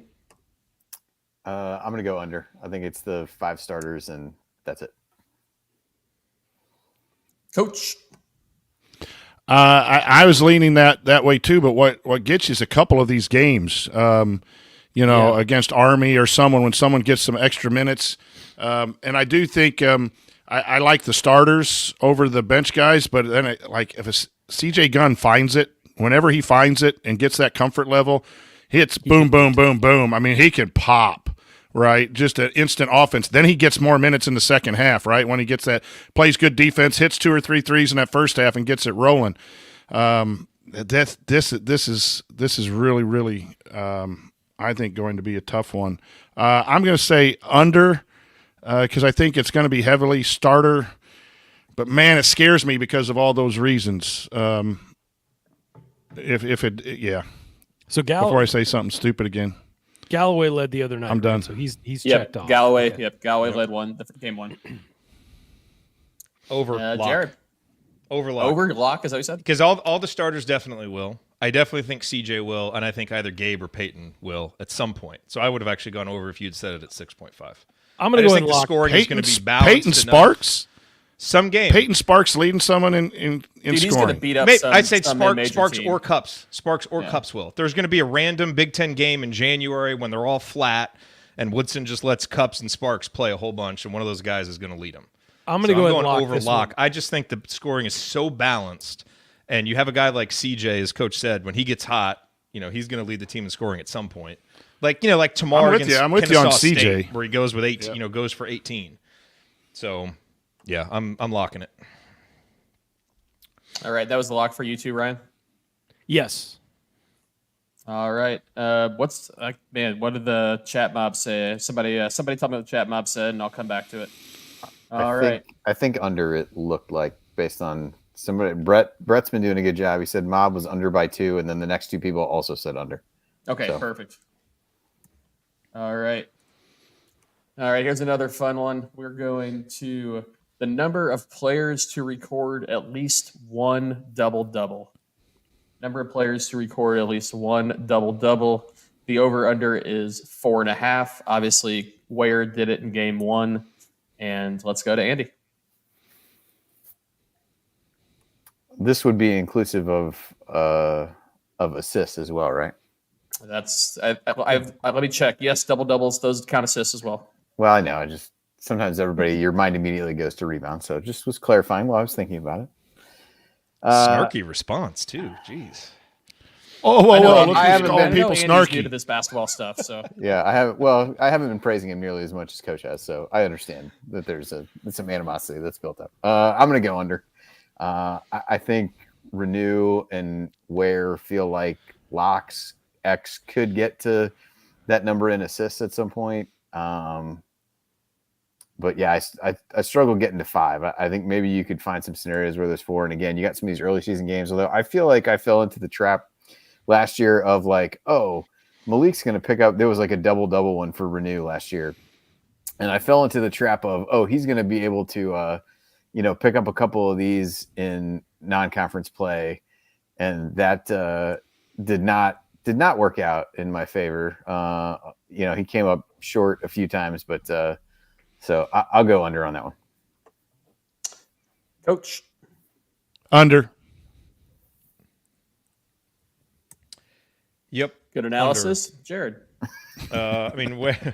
Where Renew and X, I think, are pretty clear. I struggle to get to the 4th one. I actually think Sparks might be the most likely one to be the 4th. I think McKenzie could get there. I could see him having a random. Maybe, yeah, one of those 2 guys. But yeah, I'm gonna go under. It's hard to really have confidence in one of the other guys doing it. Yeah, go under for me as well. Same reason. All right, and chat mob looks under as well. Slight lean under for chat mob. All right, let's get into some team predictions, and we're starting with Coach. Big Ten tournament seed. The under is better. I'm setting the over under at 5.5. If you care about this stuff, T Rank has us currently projected to finish tied for 3rd in the Big Ten with about 10 other teams. So Yeah. Fun. I'm going to say under because I'm still a fan. I just have Indiana in that 5, 6, 7 range that I've been talking about, that mid range. But there are teams above them that can slip. So yeah, this is a fan pick. I'm going to go under. Jared. It's a tough one. I do think this team is going to take on some water early, but fortunately there are only 2 Big Ten games, before the calendar flips. So I'm going under. I still think this team is going to finish strong and end up doing pretty well in Big Ten play. So it's tough. That's a good number because I think anywhere between 4 and 6, like it could, who knows what could separate them. Yep. But I'm gonna go under. Ryan. Yeah, I picked him at 5, so I'm gonna have to go under.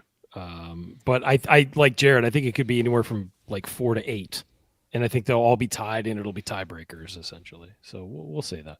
I said 4 to 6. I'm saying include me in 4 to 8. like you. I think there's gonna be a wide spread. Okay. Mine goes 4 to 8. Yours goes 4 to 6. Okay, just want to be clear. Andy.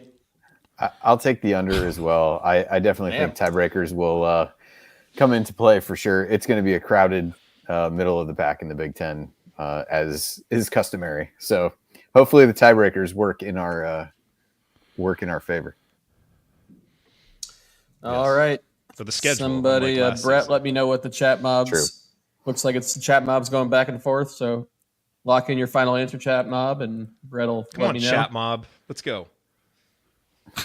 All right. Chat final mobs one. catching strays from Jared. Jared's trash talking wasn't working on any of us. He's taken the lashing out at the chat mob. Shameful. And final one, and luckily Jared gets to go first on this one. NCAA tournament seed, over under 7.5. Under is better. Yeah, I'm going to go under. I think if we do that well in the Big Ten, if we can just pick up, 1 or 2 of the big wins, in the non-conference, UConn, Kansas, one of those big games, I think that'll be enough. This is close, and I just think the early season is going to be enough of a struggle to make it close. I think we'll be playing better than a 7 seed, if that's what we get, but I think our seed will probably be right around there. But I'm going to go under.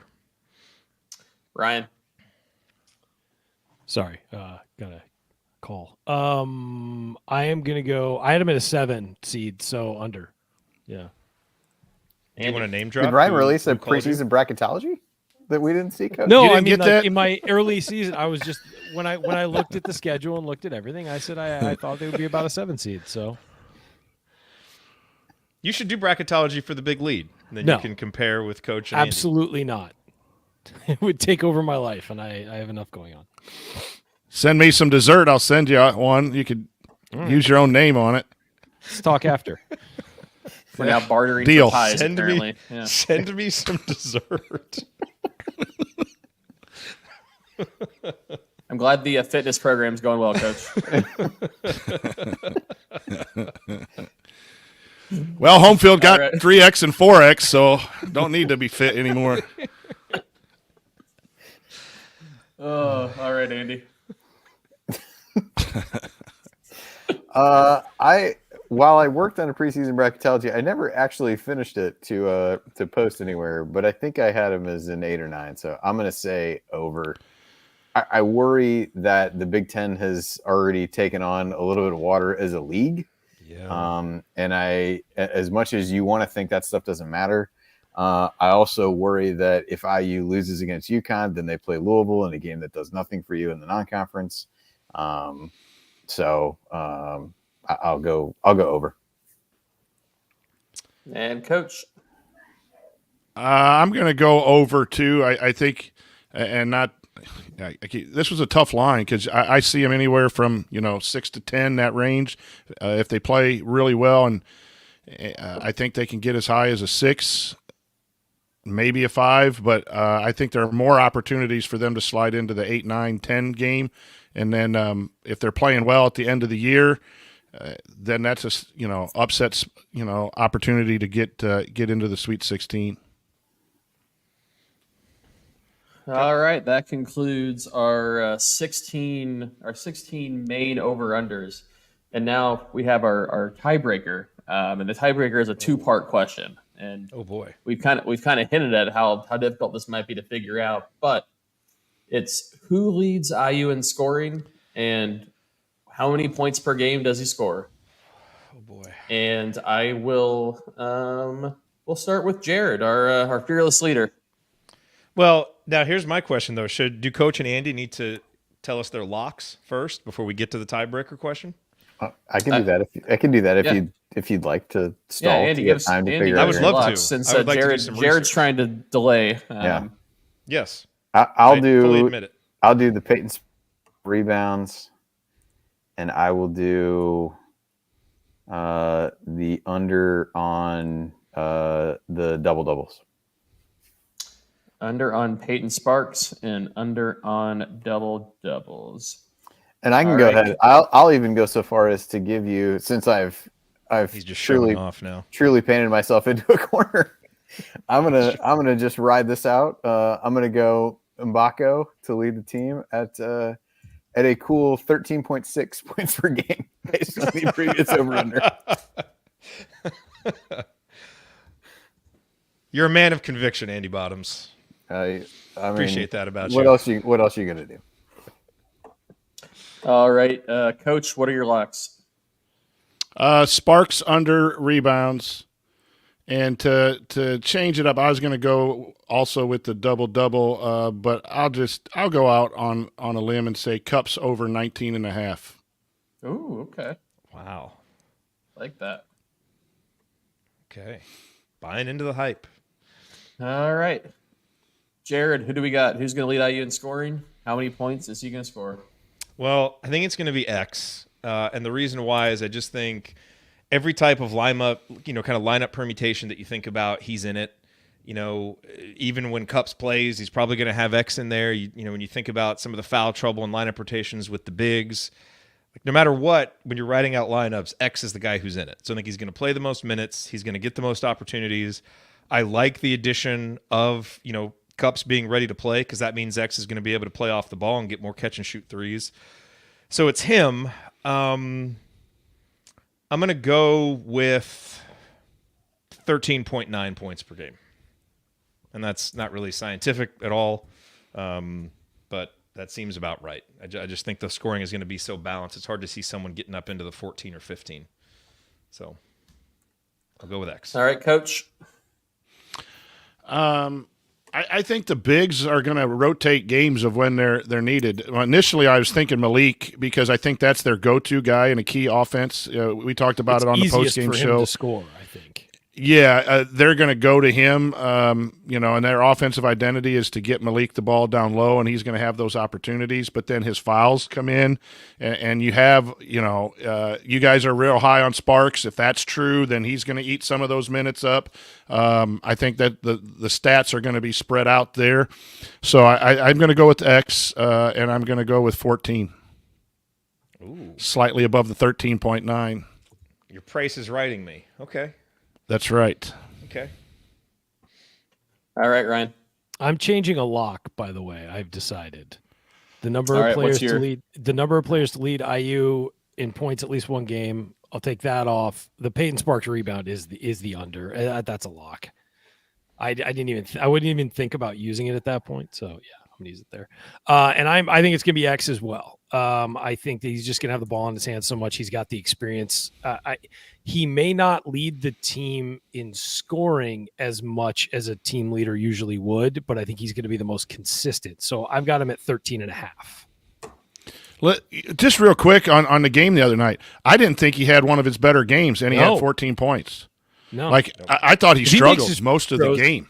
And here's the thing, And if he I makes got free throws, he can to the average box 17. score, and wow, yeah. I mean, I thought did he a lot dribbled of too that much. He late. turned the ball over. Yeah, and he's going to be He did a shooting lot of free that with the throws. three-guard lineup. Yeah. Yep. Sorry.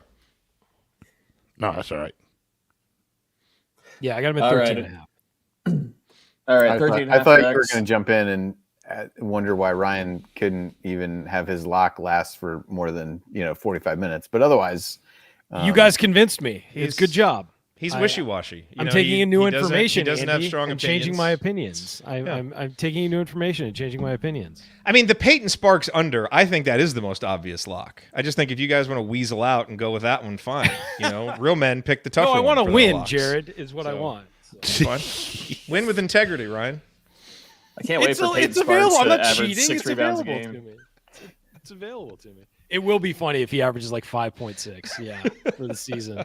He's gonna out of nowhere. He's gonna average 5.5 rebounds a game, playing like 15 minutes. It's gonna be great. Last game of the season, he's gonna get like 20 to go over.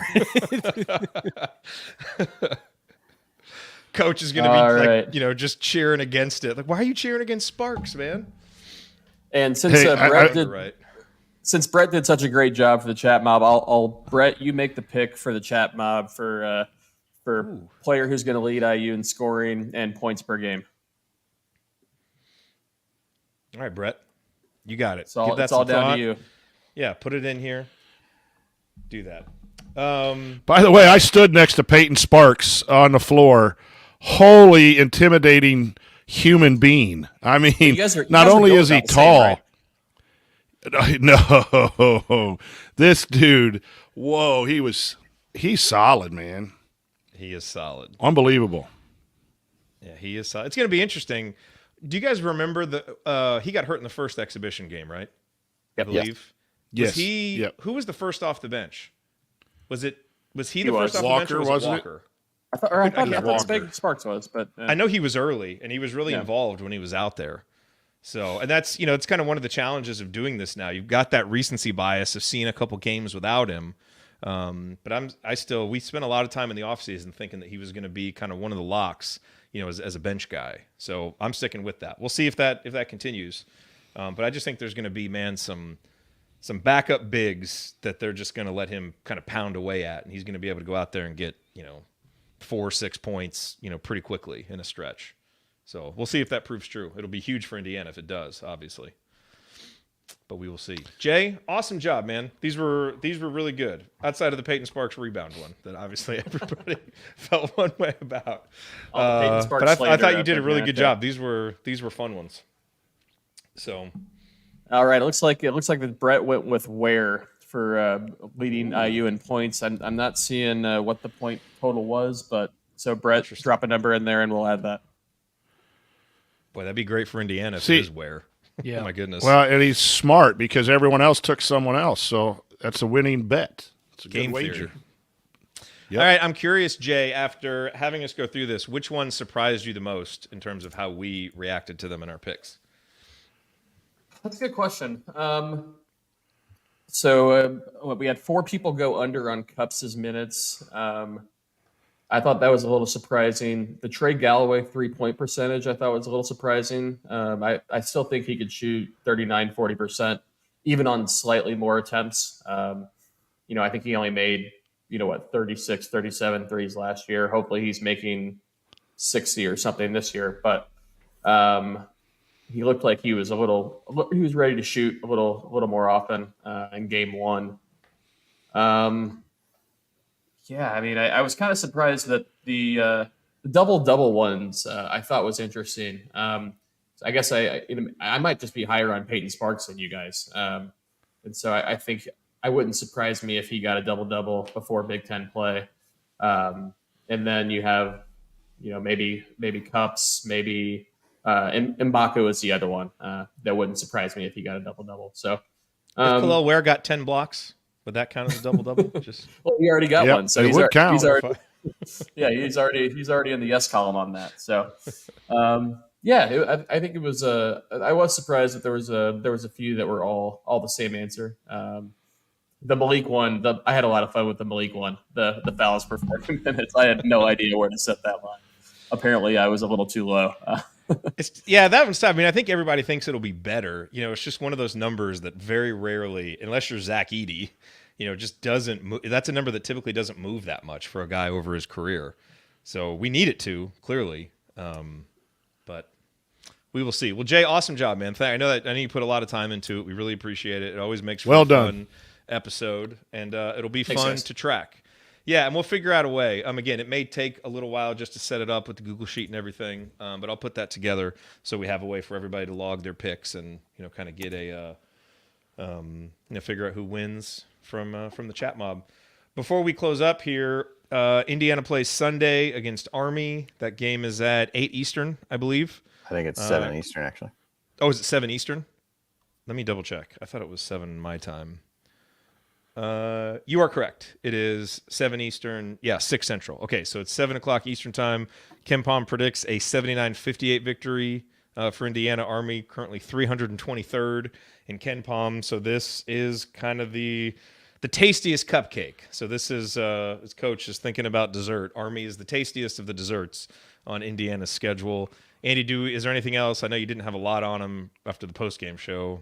Is there anything we need to know just about their style of play that or do they have size? Or I do not know. I know they got beat by Stonehill tonight, who is, I believe, still in the process of transitioning to D1.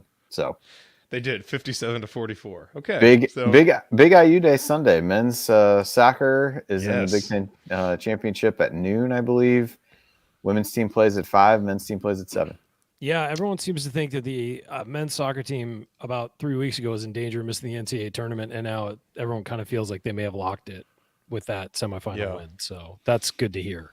Yeah, that game was wild. Was it like 34 straight years or something like that they've been in it? Yes. Yeah. And they've made like half the Final Fours or whatever it is. They've made way more than anybody else. Yeah. It's incredible. It's truly incredible. Yeah. Yeah, and the women's game's a big game. It's against Stanford, so hopefully we'll. Is that the first round? The women's. Oh, were we talking the women's soccer women's team? Basketball? Oh, basketball. Okay, I thought we were talking soccer. The women's soccer team's in the NCAA think soccer plays tomorrow. They're in the NCAA tournament. I figured you were referring to soccer now. Yes, they play St. Louis, I believe. Okay, a very good soccer school. They're really asking a lot for me to be sober enough to watch a 7 o'clock or IU basketball game on a Sunday night. I mean, especially when the Colts play at 9 a.m. or 9:30. Like, what the hell am I going to do? Get to the game day thread in Discord. Jay's going to be in rare form. Just get there and enjoy it. I'm not going to remember the game. I'm sure it's going to be great. Yeah. So we've decided Army's style of play is bad. That is what their style of play is, and this really should be a game. Just real quick in terms of things to look for. To me, it's really a game. Obviously, you just want to get out of it with no injuries, get a win, avoid disaster, all of that stuff. I think this is a huge opportunity for CJ Gunn to be able to get in, play some minutes, get himself into a rhythm. He has got to, he's always been a volume shooter, get into a rhythm. This is the kind of game, where you would really hope to see a guy like Caleb Banks kind of get himself going. And I also think it's a game for Mackenzie Mbako to show better defensive habits and also kind of get his scoring going. I think those two guys, especially Mbako and Gunn, who are going to be relied on for so much scoring, in a game like this, you would really like to see them get going. So those are the things I'm hoping to see and that I'll be watching. Do you guys have any strong opinions about things you're looking for in this game? I want to not see the starters playing 35 minutes. Yes, That's what I want to see. Yeah, get them. I know rest. you had to win that game, so I get it, but let's get some of the rotation guys some more time. Yeah, I think for me it's, do you see some incremental improvement on the defensive end and on the glass? Key thing I think for Sunday is to get into a rhythm offensively. We all agree there's skill on this team at the positions, but I thought I think the offense is way behind the defense, and I know a lot of people are focusing on the 3-point shot, but they only gave up 63 points to a veteran team, and under 1 point per possession. So when you look at some of those metrics and get off the 13 threes or whatever, Jared, that goes back to your comment about the 2-point defense. Like, if teams can't score inside, they have no choice but to shoot outside. And then when you have a couple heat checks go down and late turnovers at threes, I mean, you can manipulate those stacks. I thought they played 30 minutes of outstanding defense or good defense, acceptable defense in game one. And the first 10 minutes of the second half, they didn't. But I thought they struggled offensively most of the nights getting into their stuff. The more I think about it, the more I watched it again, the adjustments the coaching staff made offensively were better than at any point in Woodson's, first 2 years. So there's a lot to lot to see that improvement from game one, but I really want to see a flow offensively. I thought it was, and credit to Florida Gulf Coast. I thought they guarded extremely well, but Indiana has to get better at executing their offense, moving the ball, those types of things. And what a great way to do that against a team like Army, and then go in against a competitive Wright State 4 days later, 5 days later, the same thing.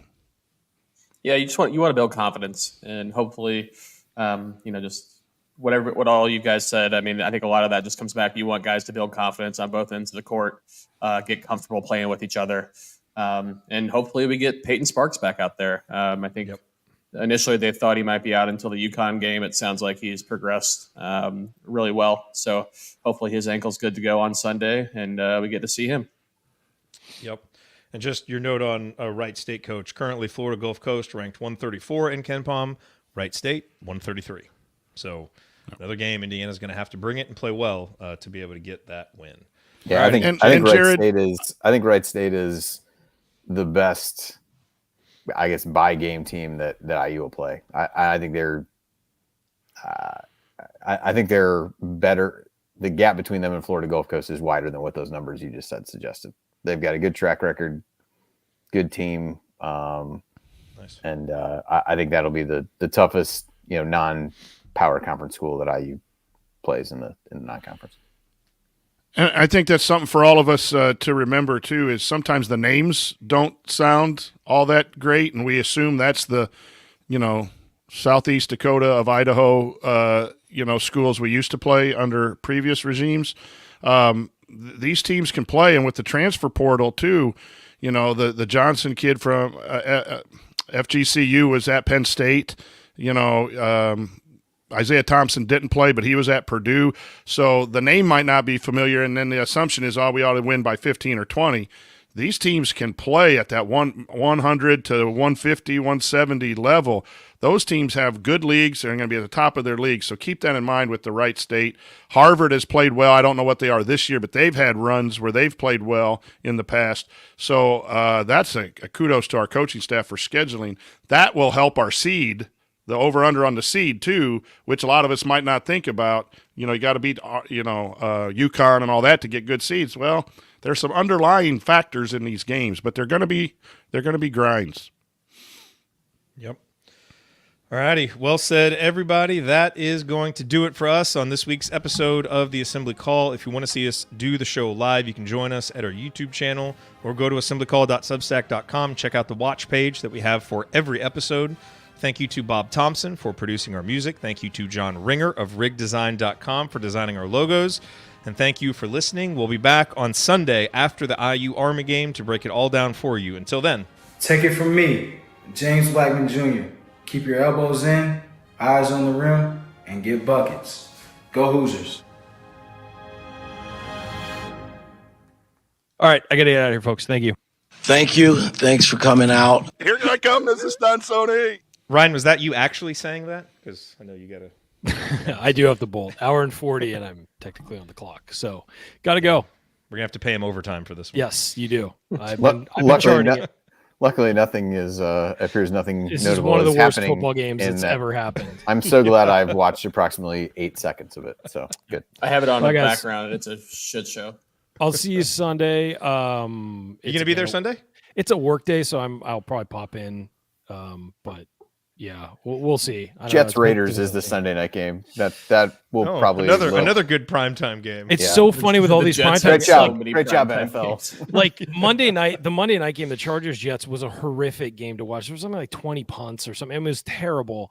But before the season, that was supposed to be Aaron Rodgers and Justin Herbert dueling it out, and we got that crap. And then again, the Jets are in prime time again. It's sad. It's so sad. Yeah, they really need to figure out a better way to flex games this season. All right, guys. Okay. All right. Later. See you, Ryan. See you, Ryan. All right. Well, that was fun. Appreciate it, Jay. And appreciate Coach, everybody in the chat mob being here. That was a fun evening. Coach, go do 5 shots, and then we can argue about Brett Underwood. Oh my God. One of the most memorable moments from a live meetup of all time. That was so much fun. I thought there might be a physical altercation at one point. It was. We weren't ever at that point. I don't think. I mean, I just like. I was right. I'm exaggerating slightly. I was right. He was wrong, and it just kept going. There was just no give on any side. Hey, this time we're going to do it over coffee and pie. Get some, nice little sit down. No shots, no beer. Just nice diner. Let's meet at the whatever coffee shop, the new coffee shop on the square. Hey, in Carmel, the Cake Bake or whatever in Carmel, or whatever. Oh yeah, my wife goes to. That's a great Christmas hang, so we can meet in there and have a nice slice. Discuss the Big Ten. Maybe have a glass of like non-alcoholic champagne. Exactly, so it doesn't get out of control. Sounds. Well, fun. Andy's going to be in town next weekend. You coming down too, Coach? I am not. I am not going to make it down. I am going to make it down Friday. I'm taking my wife to a musical. Dinner at Mass Ave, and then musical Frozen. We're going to see Frozen. Oh, look at you guys! I saw that. That was good live. Yep. Frozen live was really good. Well, I'm going to be gone for sporting. If you want to take in a soccer game before that, I know someplace you can go Friday afternoon. I know where I'll be. I might take the day off. No. I've been fortunate to get to a lot of college events, some around here, unfortunately, but a couple IU games, and it was in Chicago. So I've been busy. So I promised I'd spend some time with my wife.